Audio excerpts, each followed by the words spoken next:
चलिए अब जवाब दे इसका आप दें, उससे पहले एक बार नीलम मिश्रा जी के पास चलते हैं। नीलम जी, आपकी सरकार, हेमंत सोरेन जी खुद शिक्षा मंत्री भी हैं, क्यों नहीं बात करने की कोई पहल हो रही है वहां पर छात्रों से? और आलोक जी कह रहे हैं कि हम एक्शन ले रहे हैं, हम ये कर रहे हैं, वो कर रहे हैं, लेकिन छात्र तो नहीं हट रहे हैं वहां से। भाई छात्र तो लगातार लगे, और मतलब उनकी बातें आप सुनिए तो बहुत पीड़ा में वो भी है, लगातार इतने दिनों से छात्र बैठे हैं। नीलम जी देखिए अंजना दी जी, छात्र कहीं के भी हो, झारखंड के हो, जंतर मंतर के हो, या देश के किसी भी कोने के हो, छात्र छात्र होते हैं, उनको राजनीति से दूर रखना चाहिए। लेकिन जिस तरह से छात्रों के मुद्दों को लेकर के राजनीतिकरण किया जाता है, ये बहुत शर्मसार करने वाली बातें हैं। और जहां तक मैं आपको बता देना चाहती हूँ कि हेमंत सोरेन जी डे 1 से किस तरह से संवेदनशीलता के साथ छात्रों के साथ हैं, यही कारण है। उनकी गंभीरता को देखिए, रातों रात उन्होंने सीआईडी का जांच बिठाया, जेपीएससी कार्यालय में रेड पड़ता है, वहां के सारे दस्तावेज मतलब कब्जे में लिए जाते हैं। रातों रात जेपीएससी के अध्यक्ष को इस्तीफा देना होता है, और भी सभी जेपीएससी के सदस्य जो हैं वो पूछताछ में लगे हुए हैं, पूछताछ उनसे चल रही है। 11 लोगों की गिरफ्तारी हो चुकी है। और आपको मैं बता देती हूँ कि जो मुख्य आरोपी है सुमन सौरभ, आंसू का नेता का बेटा है, यही भाजपा के गठबंधन। और आपको मैं बता दूं, अभी छोटी छोटी मछलियां अभी पकड़ाने दीजिए, बड़ी बड़ी मछलियां जब पकड़ाएगी ना, तो भाजपा का असली चेहरा और एक बार सामने आने वाला है। यही उपद्रव मचाने वाले हैं झारखंड में, और देश में जहां भी उपद्रव मचता है उसके सब करता धरता यही लोग होता है। और मैं आपको एक बात बता देना चाहती हूँ कि झारखंड के अंदर जेपीएससी को मतलब पीछे धकेलने वाले यही बाबूलाल मरांडी जी हैं।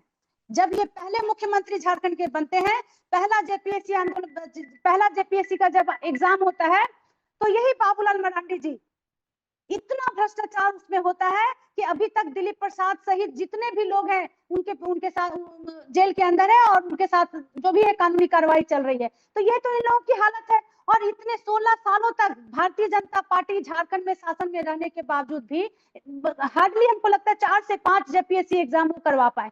और माननीय मुख्यमंत्री हेमंत सोरेन जी अपने 6 साल के कार्यकाल में 5 बार 5 जेपीएससी बैकलॉग जेपीएससी एग्जाम दिलवा रहे हैं, करवा रहे हैं। तो ये है इनकी गंभीरता और संवेदनशीलता, आपको ये समझना पड़ेगा। और किस प्रकार से सीआईडी का जांच चल रहा है, ताबड़तोड़ दस्तावेज जब्त किए जा रहे हैं, डिजिटल जांच हो रहा है, सारा चीज।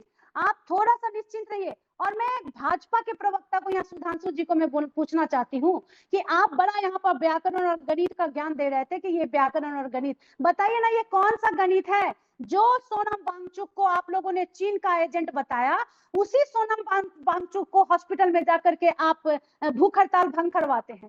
तो आज तक किसी भी केंद्र सरकार को देखे हैं क्या कि चीन का एजेंट और पाकिस्तान का एजेंट देशद्रोही को जाकर के भूख हड़ताल तोड़वाता है? तो किस प्रकार का नैतिकता है?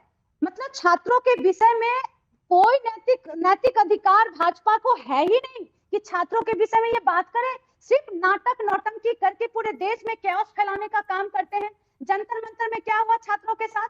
23 दिन तक छात्रों पे लाठियां चलती है, वाटर कैनन, पैलेट गन, क्या व्यवहार हुआ? 2-3 लड़की वहां भी मरती है, 23-24 बच्चियां मर गई, उसके बाद भी कोई गंभीरता नहीं। और जंतर मंतर से झारखंड का तुलना किया जा रहा है।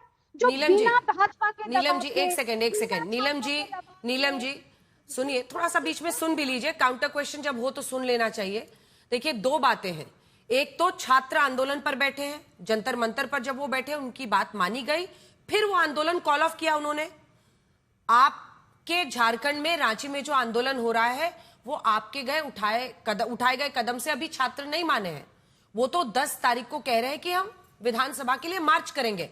तो आपको जो बीजेपी पर हमला करना है उस पर आप करते रहिए, कोई दिक्कत नहीं है, लेकिन आप ये नहीं बता रही हैं कि आप लोग क्या करेंगे। और आप लोग देवेंद्र महतो से बात क्यों नहीं कर रहे हैं जो भूख हड़ताल पर है? या अगर सीएम साहब की बात हो गई है तो मुझे बता दीजिएगा, हो सकता है जानकारी ना हो। सीएम साहब के साथ उनके नेतृत्व में सारी प्रक्रियाएं चल रही है, थोड़ा सा धैर्य रखिए, छात्रों के साथ गलत नहीं होगा। हम लोग बिल्कुल छात्र के साथ है, पूरी तरह से संवेदनशीलता के साथ है, रिजल्ट देखने लायक होगा। और जो एक्शन लिया जा रहा है अभी माननीय मुख्यमंत्री हेमंत सोरेन जी के द्वारा वो ऐतिहासिक है, क्योंकि आज तक पूरे देश में ऐसा एक्शन लेने वाला मुख्यमंत्री नहीं मिला जो रातों रात जेपीएससी में छापा मारते हैं, सीआईडी से छापा मरवाया जाता है, पूरे प्रशासन का इस्तेमाल कर वही बात है ना नीलम जी, वही बात है कि देखिए यहाँ पर इतने दिनों तक ये लोग भी पेपर लीक पर आंख बंद करके बैठे रहे, और फिर हालत ये हुआ कि बच्चों को सड़कों पर आना पड़ा। भाई आंखें बंद करके ही बैठे थे, तभी तो ये हुआ स्थिति। आप लोग भी वैसे ही बात कर रहे हैं। आप मुझे बताइए नीलम जी, एक सेकेंड, ये कोई पहली बार तो वहां पर हो नहीं रहा है। आप भी जानती हैं रांची में कितने इस तरह के मामले होते हैं? हम लोग जानते हैं कि क्या स्थिति है रांची की। आप मुझे बताइए कि अभय तिवारी कौन है मैम? अभय तिवारी, जो कि कोई और नहीं, सीआईडी जिस अभय तिवारी का इशारा कर रही है, ये अभय तिवारी कौन है? जी बिल्कुल, टीडीपीएल जो कंपनी थी, उनको इन्हीं के देखरेख में वो टीडीपीएल कंपनी थी। सोचिए, और ये मुख्य आरोपी हैं। और ये गोड्डा जिले में ब्लॉक सप्लाई ऑफिसर के पद पर तैनात है, सरकारी अधिकारी है मैम। और हैरानी की बात यह है कि यही सरकारी अधिकारी उस टीडीपीएल जिसका आप नाम ले रही हैं, उसकी कंपनी से भी मिला हुआ था, जो इन भर्ती परीक्षाओं का आयोजन करा रही है। इसने बड़ी बड़ी परीक्षाएं निकाली हुई हैं सिर्फ पेपर लीक से, और ये सरकारी अफसर बना हुआ था। और ये सब तब हुआ जब इस कंपनी को ब्लैकलिस्ट किया जा चुका था, फिर भी उसी कंपनी को काम। और यहीं से सबसे बड़ा सवाल उठता है कि अगर कोई कंपनी पहले ब्लैकलिस्ट हो चुकी थी, तो फिर उसे दोबारा इतनी बड़ी परीक्षा कराने की जिम्मेदारी कैसे मिल गई? लेकिन धीरेन्द्र जी, अब आपके पास जल्दी आ रहे हैं, एक बार एक बोल लें वो, उसके बाद से सुधांशु जी आप और आलोक जी जवाब दीजिएगा। बड़ा सवाल यह है कि यहां पे ये हुआ इसलिए वहां पर होना। रे भाई, ये ऐसा मुद्दा है ना जिस पर हर सरकार को जवाबदेह बनना होगा, क्योंकि ये मतलब ये बहुत सालों का गुस्सा है छात्रों का जो निकल रहा है। धीरेन्द्र जी। अंजना जी देखिए, जंतर मंतर पे हुआ तब भी लोक जनशक्ति पार्टी ने चिंता करी और समाधान निकला। यहाँ पर भी हमारे विधायक गए हैं, देवेंद्र महतो जी के पास ही अभी वो होंगे, और उनका मत छोटी सी मांग है, सीआईडी पर उनको भरोसा नहीं, सीबीआई से जांच की मांग कर रहे हैं। तो कहां, वो तो बेचारे इतने अच्छे से मांग कर रहे हैं, क्या सत्ता के शीर्ष तक उसके कनेक्शन है? इसकी जवाबदेही कैसे तय होगी? महज आप किसी जो आरोप आप लगा रहे थे यहाँ पे, क्या इनके सत्ता में बैठे मंत्री और मुख्यमंत्री तक इसकी जांच नहीं होनी चाहिए? उनकी मांग अगर है कि सीबीआई से जांच हो, और ये भी देना चाहते हैं कि उनको न्याय मिले, तो इसमें सरकार को सीबीआई जांच मांगने में क्या परहेज है? किसको बचाना चाह रही है कांग्रेस पार्टी, या वहां पे ठीक है, इसका जवाब हम लेंगे, लेकिन उससे पहले खबर आ रही है। जेपीएससी परीक्षा धांधली मामले में झारखंड के मुख्यमंत्री हेमंत सोरेन का बयान आया है, जिसमें वो कह रहे हैं सीआईडी जांच रिपोर्ट पर फुल प्रूफ कार्रवाई करेंगे। पहले सुन लीजिए, फिर सुधांशु जी आ रही है।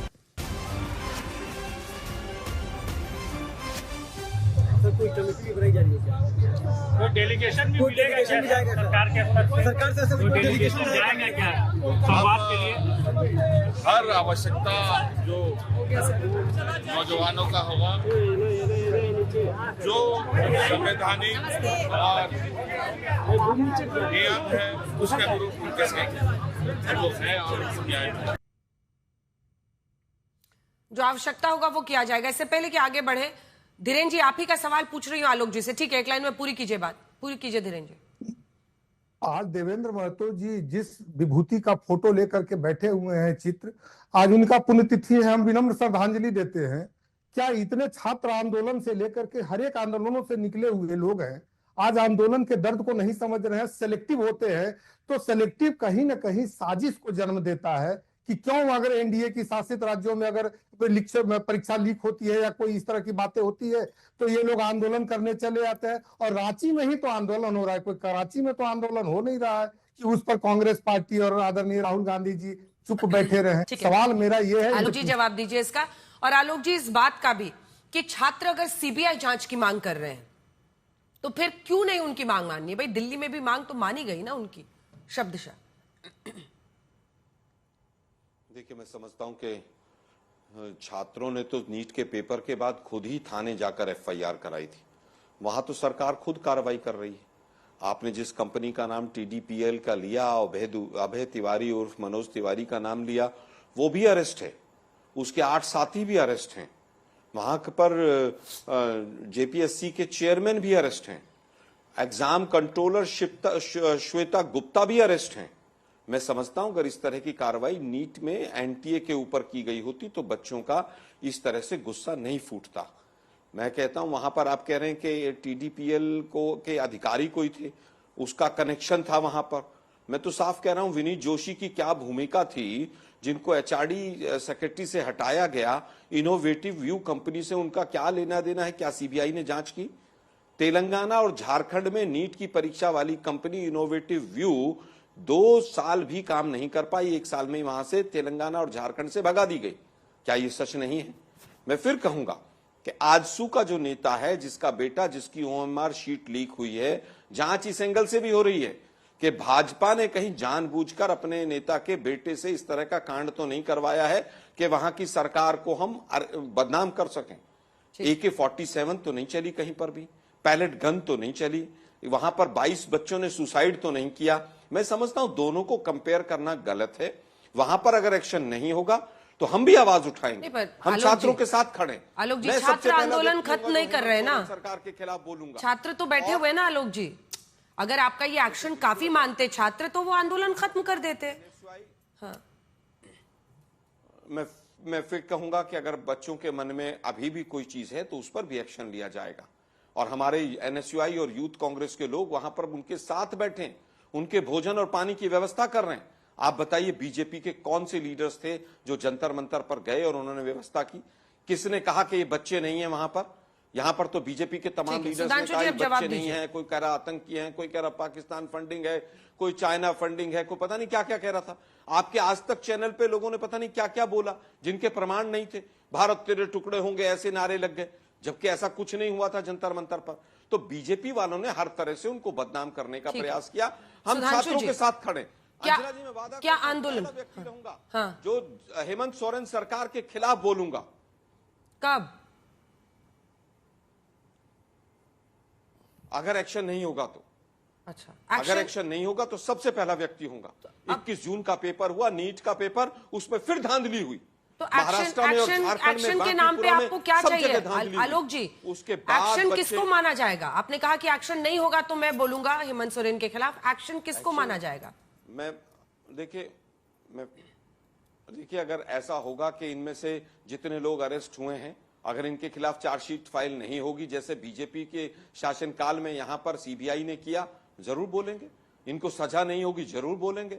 अगर मुखिया को, संजीव मुखिया को जिस तरह से बरी कर दिया, क्लीन चिट दे दी, अगर वहां पर किसी को मिलेगी तो हम जरूर बोलेंगे। ठीक है, और संसद में भी बोलाएंगे, संसद में भी मुद्दा उठाएंगे। किया है ना, संसद में भी उठाएंगे, हो चाहे कोई भी हो, संसद में भी उठाएंगे। बिल्कुल संसद में ही मुद्दा उठाएंगे। सुधांशु जी, सबसे पहले मैं आज तक पे उठाऊंगा अगर उनके खिलाफ सख्त कार्रवाई नहीं होगी तो। ठीक है सर, अच्छी बात है।